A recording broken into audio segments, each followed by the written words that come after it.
Hi, you guys. Welcome. Thank you for coming. I'm Esther HC, the Chief Curator at Union Hall.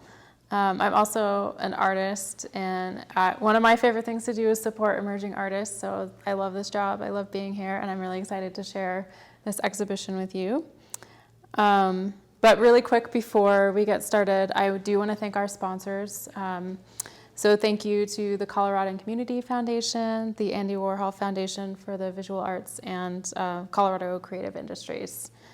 Okay, so As You Are is an exhibition that I kind of had in the back of my head for a little while now, predominantly because prior to working at Union Hall, I worked at Platform, where I managed a lot of different programs, and a youth program called Art Lab, where high school students would come and work with professional artists and get that kind of experience of what it's like to be a professional artist, what kind of different things do artists do just beyond like 2D work. And that was just a really big part of my life for a long time. And before that, I also worked with teens in a different capacity, mentoring them as like life mentor, a life mentor, but also with creative practices too.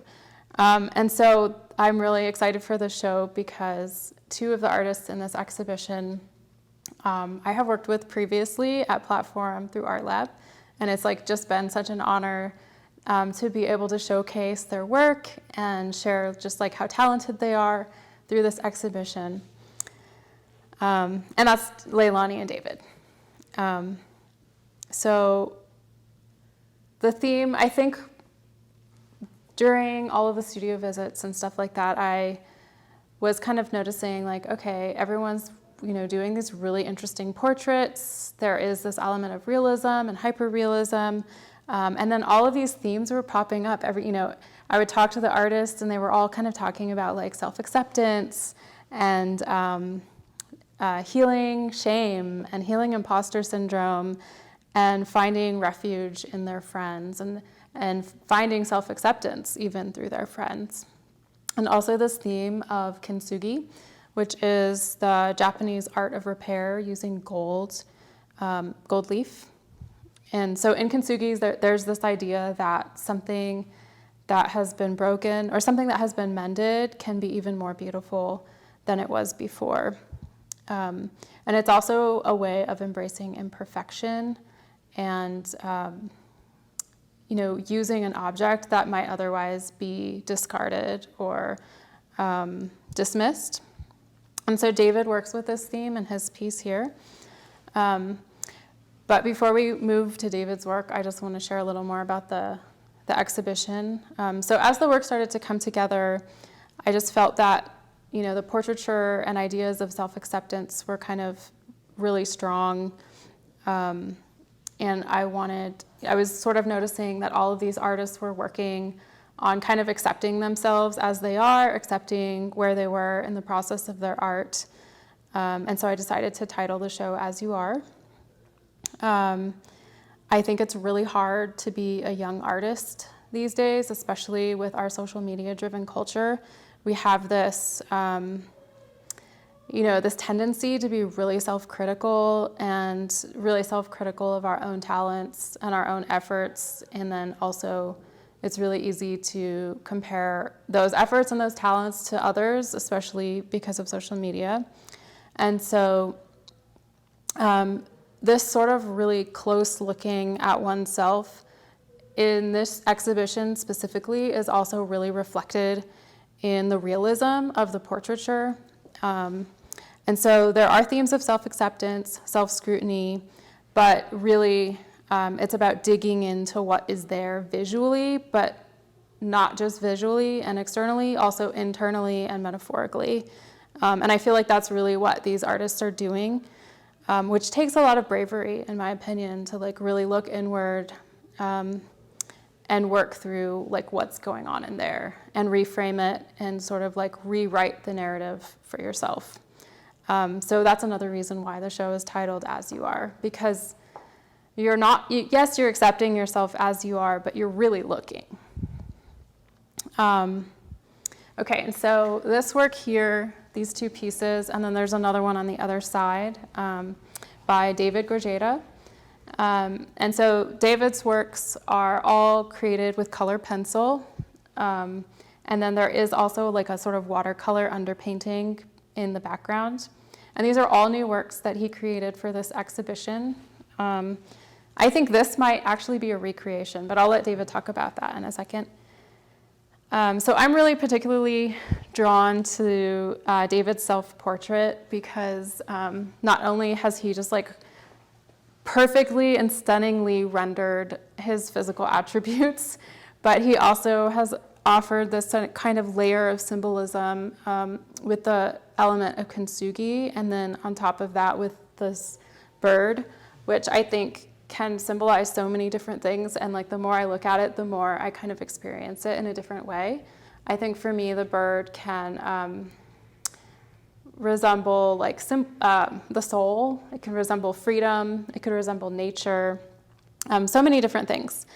But in kintsugi, like I said, there's this idea of something that's being mended, and you can see in this image, actually someone's trying to come in. Can you let them in? I think it's Ben.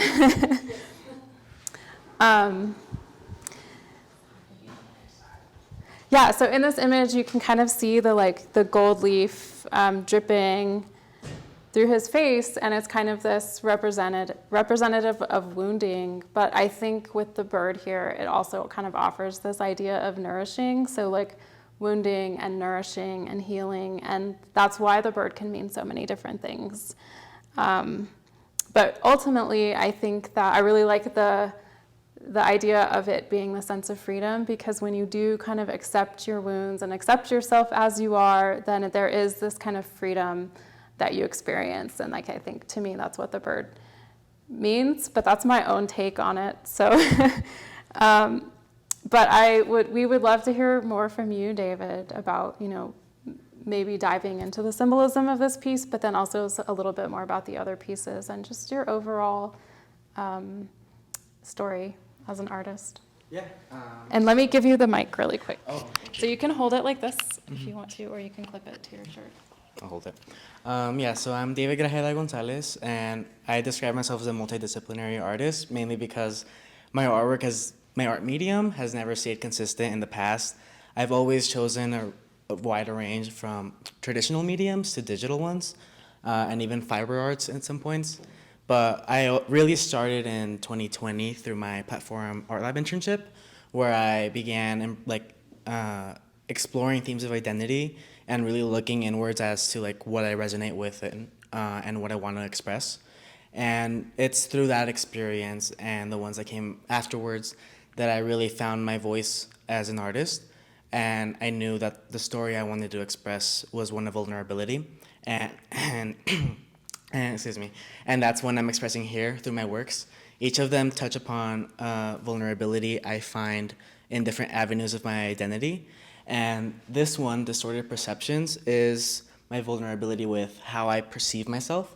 And as Esther was explaining, I use myself to kind of incorporate the art of kintsugi by making my skin into porcelain that's mended and broken. And through this change in how those cracks are perceived and expressed through the gold changing into one of aggression and violence, I wanted to touch upon how my image and how I view myself is never constant.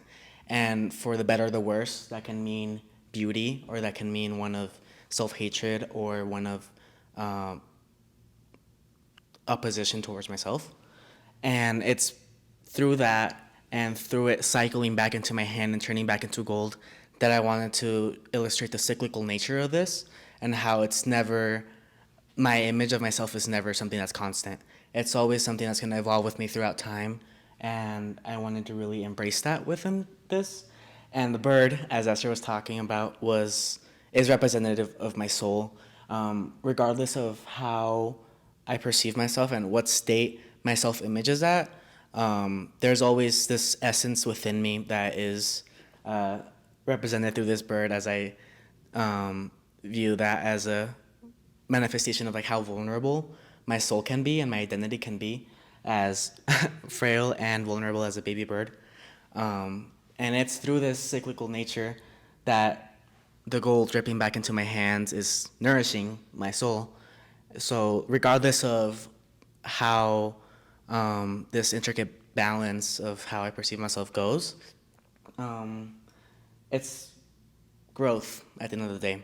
And I wanted to show how that bird is growing with that and how my soul is growing through how I perceive myself.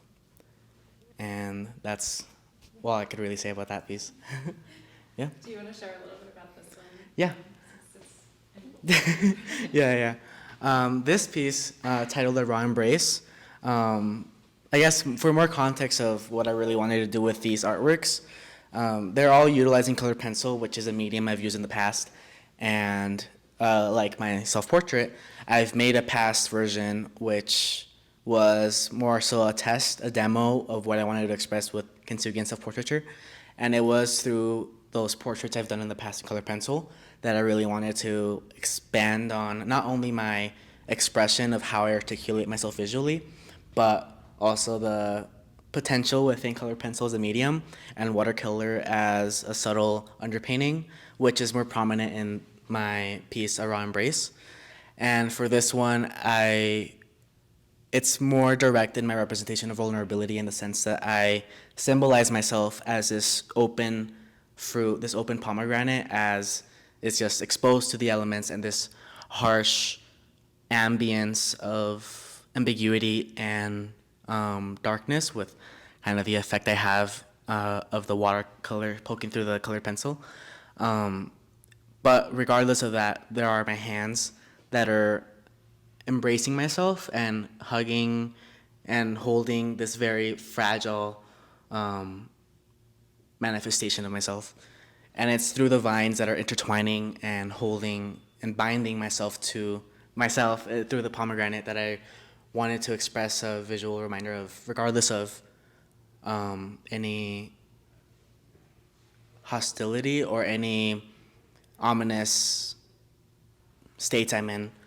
There's always going to be myself to really cherish who I am. And it's just a reminder of kind of persisting in that and holding myself with love. And yeah, that's all I have to say about that one too. That's amazing. Yeah, thank you. Yes. Yeah. Cool. We're going to move around to the back, or to the main part of the gallery. And those of you who haven't been to one of our talks before, we just try and do it more as like a tour and like a sit-down talk, which feels more active. You get to actually see the work up front.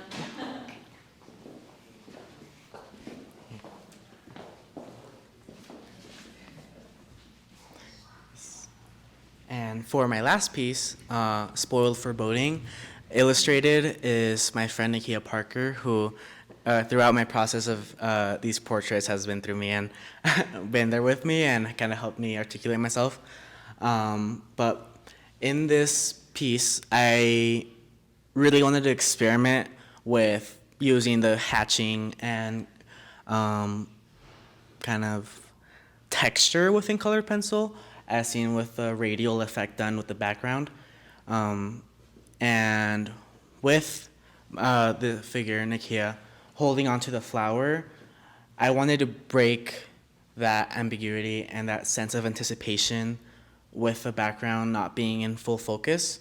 I wanted to break that anticipation with a flower, as I view nature to be not only a grounding point, literally, as it is in the ground, but I view it as a reminder of life, not only for its being alive, but also for your own potential to bloom in your identity and in who you are. So with Nakia holding onto the flower, I have the effect of the figure being more in focus towards the flower, and with kind of like, as you can see with the shoes, being more out of focus. I wanted to show how crucial it is to have a grounding point within. I was debating on titling this piece Grounding Point for that same reason, but I really wanted to reiterate how to break an internal anxiety that has no particular source.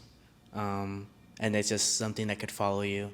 But through finding that aspect of how you want to kind of find peace within, you find more stability. And yeah. Thank you, David. Of course. Yeah. One quick question. Do you have anything coming up that our audience should know about? Not at the moment. Okay. Something about myself also is I am a current studio assistant at Platform and a student at DU studying emergent digital practices. So first of all, I'm going to explore on more mediums, as I said. This was my exploration diving deep into traditional mediums as colored pencil and watercolor, but I want to explore the digital realm and watercolors some more. I used it as an undercolor in this one, underpainting in this one, but I want to really have it as focus in my future pieces. Yeah. And you're also a talented animator. Oh, thank you. Yeah. Thank you. Thank you. Yeah. Yay. Okay, we're going to move on to Shade's work over here, if you guys want to turn around. There is a parking garage upstairs, so that's the earthquake-like sound that you'll be experiencing. Very relaxing. So I visited Shade's studio when she was in residence at the Art District on Santa Fe Emerging Artist Residency Program. And I really loved her use of realism and oil painting on large-scale canvas. And I just felt like she also had this really strong connection to kind of like rewriting her own narrative internally with the work and healing things like shame and imposter syndrome. And this piece here is called Imposter, and I feel like it just absolutely nails what it feels like to be going through imposter syndrome and trying to receive a compliment. And when I first saw it, without really registering the meaning, it kind of had this playfulness to it, you know? And I just think that playfulness is a really powerful tool for getting a message across. And so I just love this. I love this piece a lot. And all of Shade's work, so all of the figures in Shade's work are really different aspects of herself, as far as I understand it. And it seems that really her practice right now is about navigating the self. And I feel like as an artist, that's definitely like part of my practice, and maybe that's just the practice of all artists. I don't know. But there's so much to these pieces, and I could expound a little bit upon this one, but I really would prefer for Shadae to share a little more, just so that I don't misrepresent the meaning. So Shadae, if you're ready, this is the mic. Psst, okay. So this is the piece that Esther came and saw when I was in my residency. And so this piece was one of the first pieces, I think, where I really got to tell my own story. I feel like my identity as an artist has been very, I don't know, weird, because I haven't really found what I like to do in my identity as an artist. So this one is very special to me because it's really all about perception. I feel like when I showed this painting on First Friday in the residency, a lot of people were kind of weary to the fact that it was a devil and it was all in red. And so that's basically what the painting was about. I really wanted to show how the perception of yourself is not really who you are. And the grasping at the heart really just connects with me because I was going through a spiritual awakening when I was making this painting, and I really feel like through that time, it was very hard for others to perceive me how I perceived myself. I was really self-aware, and I was just trying to figure myself out and really just find myself. And so with that came a lot of isolation and loneliness. And so I guess to the public and my friends and family, it seemed as if I was isolating myself on purpose, or these feelings weren't perceived how I wanted them to be. I just wanted to find myself and really just get to know myself. And so this painting is just, I don't know, it's really special to me because it's the first one that had meaning and it really connected with myself. So, yeah. Can you share a little bit about just your journey as an artist?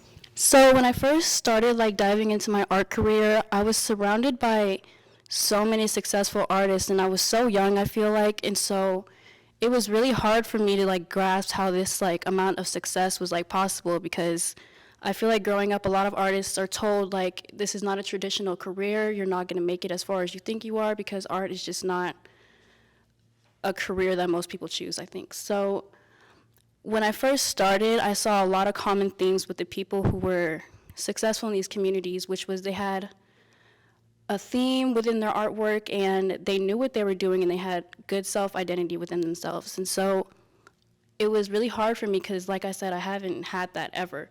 And so, I don't know, I think trying to paint myself in like another light and like show people how I've been feeling inside was just something that was really special to me, and like,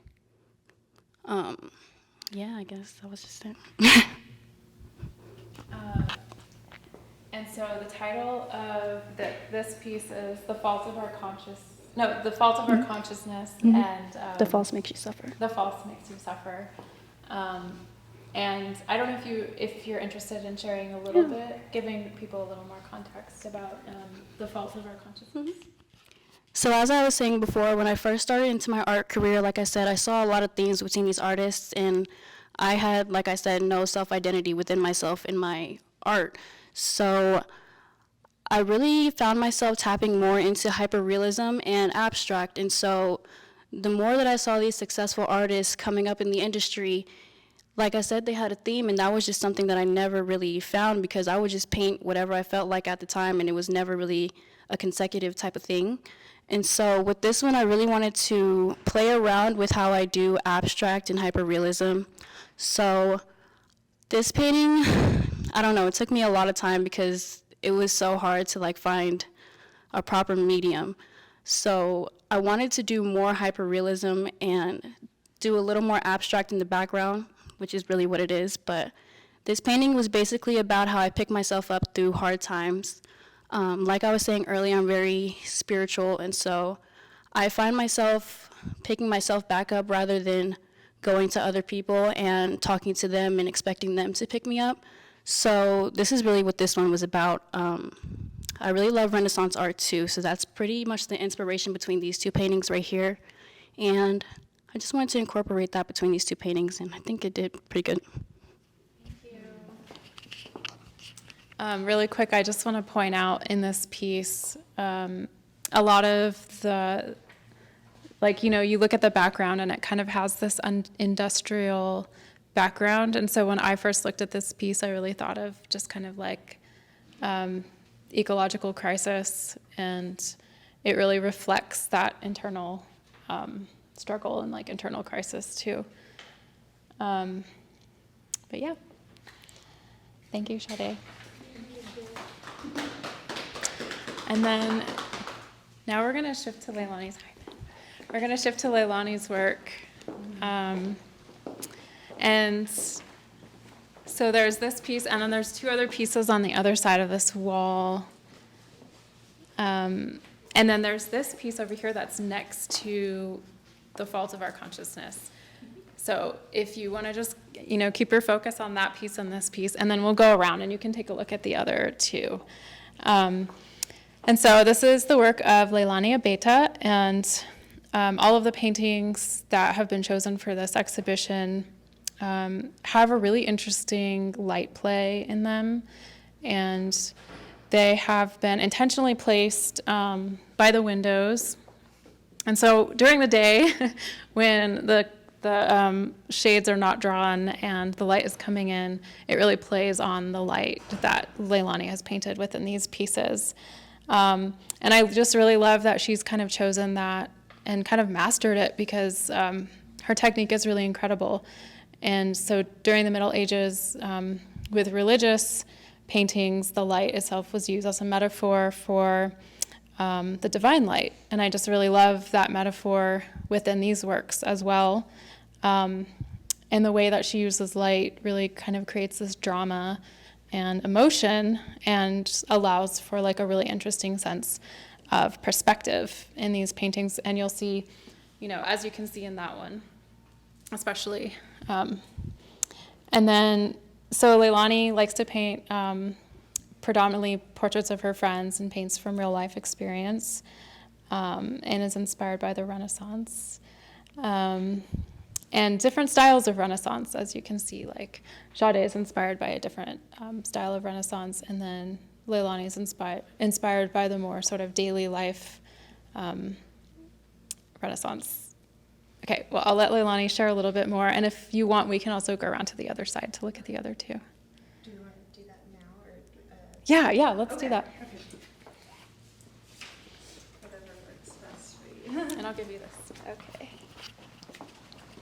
Perfect. I'm just gonna sit this one right here.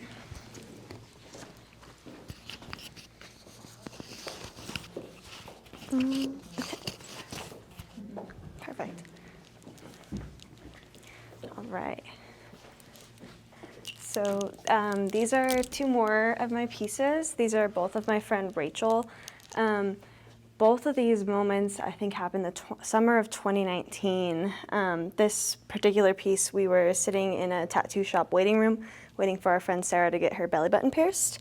And I just loved all of the yellow that was going on. And then this painting is us in her living room, and she picked up her cat, Chuck, who is very sweet and very chunky. And the rays of sun were coming through the blinds, and I was like, just stay right there, stay right there. I need to take a picture. I want to paint this. And I think Rachel being one of my best friends, we did a lot together, and I think that I love her eyes. I already painted her eye in high school, so I have studied her face a little bit, and every time that we would hang out together, I'm like, I'm sorry, Rachel, I'm going to take another picture of you. But yeah, I think these two paintings really illustrate the importance of the little moments for me. I think as someone who's struggled with mental health for like the majority of my life, I found myself becoming really disconnected with myself and life, and just really not feeling that I was doing good enough in any way at all. And being a painter and learning how to mix all of these colors and just seeing how my skill was developing, I think brought me a little bit of that connection. And after painting so much, I think the summer after my freshman year at art school, after having painted over and over and over, being able to be in situations with my friends and like, oh my God, look at that shade of blue in the sky. I know exactly what colors to get to mix that. Or I like that color of that table. I also know exactly what colors I would use to make that. And I think letting go of some of the anxiety of asking my friends to take photos of them, that was probably the easiest part, because I love them so much and they've gotten me through so much. And as someone with a lot of struggles with her self-confidence and self-worth and all of that, I think I found my friends as a safe place to be able to like just show appreciation, and in showing appreciation for them and who they were, I felt a little bit of like my heart opening up for myself to kind of dip my toe in. But yeah, sorry, what was the question? Oh no, that was great. Okay. Do you want to share a little bit about your history as an artist? Or, Yeah. I probably consider myself an artist from like the moment I picked up a pencil or a crayon. I think I always sort of felt it inside of me, and when I was a baby, my mom would buy me papers and I would just fill them up with circles, which, having learned about that later and struggling with my perfectionism and not doing anything because I didn't feel like it was perfect or I didn't want to waste materials, that moment sort of filled me with inspiration, and I'm like, well, I can fill up as many pieces of paper as I want. Sorry, off topic. Yes, I was always an artist as a child, and I think that being able to continue to paint and continue to draw, and my mom was also very creative, and she helped me develop my skills from a very young age. And my mom, she had me at 20 years old and was a single mom, and so I watched her struggle to support both of us, and I think that one of my main driving forces in painting was, I'm like, I want to make her proud. I want to be able to like become this artist that she supported me, and all my friends have supported me, and I just want to be this person that is loving and giving out all of like the love and acceptance and in effort to sort of bring that back to myself, which I'm still struggling with. Artist through childhood, started drawing more in middle school. high school is when I started developing a little bit more skill. I think my art teacher, Katie Hills, lovely woman, she was the first person to tell me to try painting because I was really into colored pencil, I was really into drawing, and I was getting sort of impatient and frustrated with the fact that I couldn't layer and I couldn't mix my own colors and I couldn't go as big as I wanted to with certain colors without wasting a whole pencil. And the first time I tried painting, I was like, oh, I'm in trouble. I'm gonna really like this. And I started off with acrylic, and I think that helped me develop my color mixing skills. And then when I tried oil paints, I found the material for me. It just made me really connect with what I was painting and being able to blend and mix colors that weren't gonna dry up in a few minutes. And honestly, I felt like one of the little Renaissance men painting in their studio, mixing their little oils and their mediums. It just felt really cool and really different from anything that I had tried. And yeah, sorry. That's great. Thank you. Yes. Oh, the titles of these pieces. Yeah, you can show the title. This is Chuck and Rachel, Sun in Striped Warmth. And this is Yellow Velvet, Ray, because we call Rachel Ray for short now, and she's also like a little ray of sunshine. Yeah. We're gonna do a little Q&A. Okay. I'm gonna grab the microphone. Oh, sorry.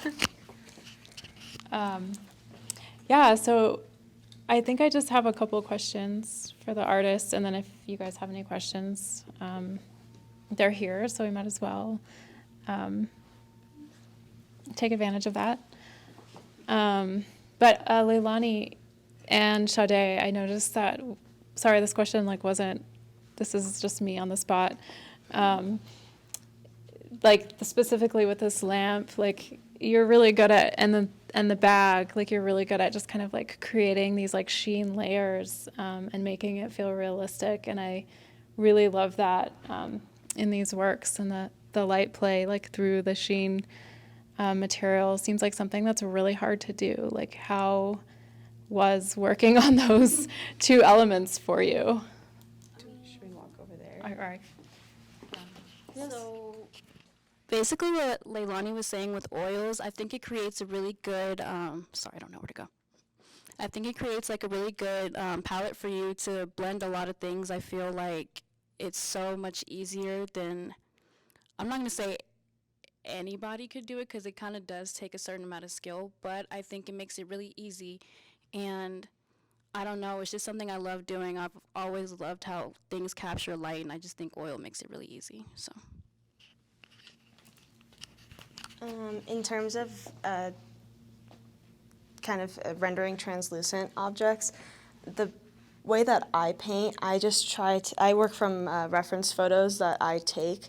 And I think that looking at the photo and being able to really examine the colors and really disconnecting what the object is with what it looks like, because then when you portray it how you see it, you'll take a step back and you're like, oh, that kind of looks like what I'm looking at. And I think that's mostly how I approached that. Cool. And then to your point, Shadae, earlier you had mentioned that you weren't sure, what your specific art style was, or like what your specific concepts were.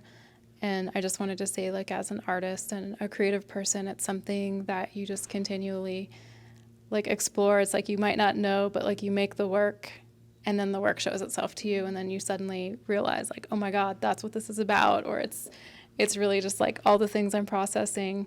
And I love that, how that kind of like came through for you over time, especially with this body of work. And then I also wanted to ask all three of you in general, whoever wants to answer this question,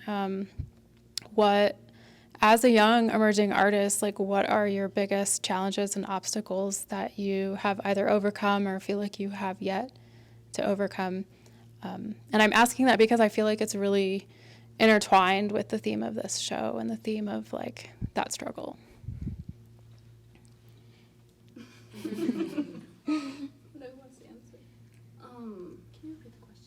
Yeah. As a young emerging artist, what do you feel are your biggest challenges and obstacles that you've either overcome or that you feel like you have yet to overcome? Well, I can answer for me personally.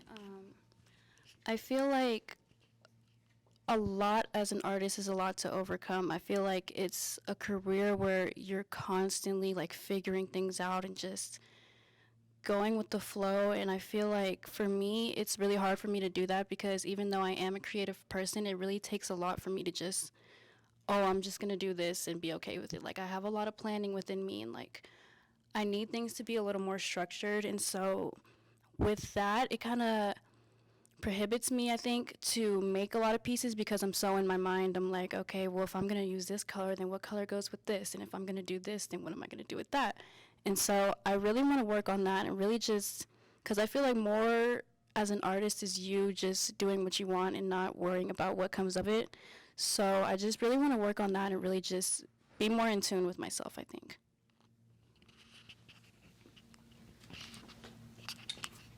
I think a lot of what you just said there speaks to me too. Being able to pursue this as a career is extremely confusing at the beginning, especially if you don't have a lot of contacts or aren't really sure where to start. I think for me personally, my biggest obstacle has been like a studio space, being able to have multiple pieces up at once. Like I'm currently working in like the laundry room of my family's house, but as a success, I'd have adapted it to be like a functioning studio, which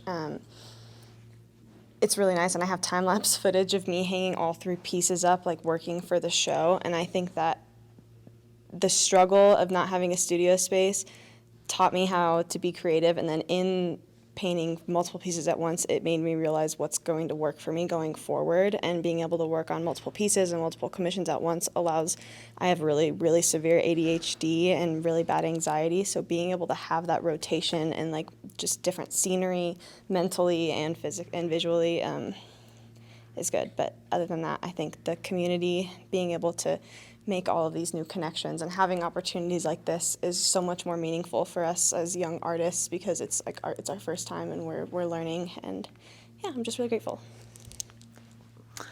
For me, I really resonated with Shadae and Leilani with like kind of finding peace with just how open-ended it is to be an artist. But for me, I think same with like my identity, just like my internal processes with art. More specifically, like viewing progress as something that isn't linear. I think with my artworks, I always have a constant like lingering thought that, oh, this piece has to be better than my last piece. Like this has to be the piece that tops all of my previous work. And that kind of seed was planted in my head just from I feel like how artworks are seen on social media, how fast it is and how instant it is to see an artwork and not really perceive the process behind it. For my artwork, I always had the thought of, will this artwork be perceived as my best? Will this artwork be perceived as the one that really shows my potential? But and it's something I'm still like accepting as something that isn't linear. There's gonna be times where I'm just not in a creative mindset, and that's okay.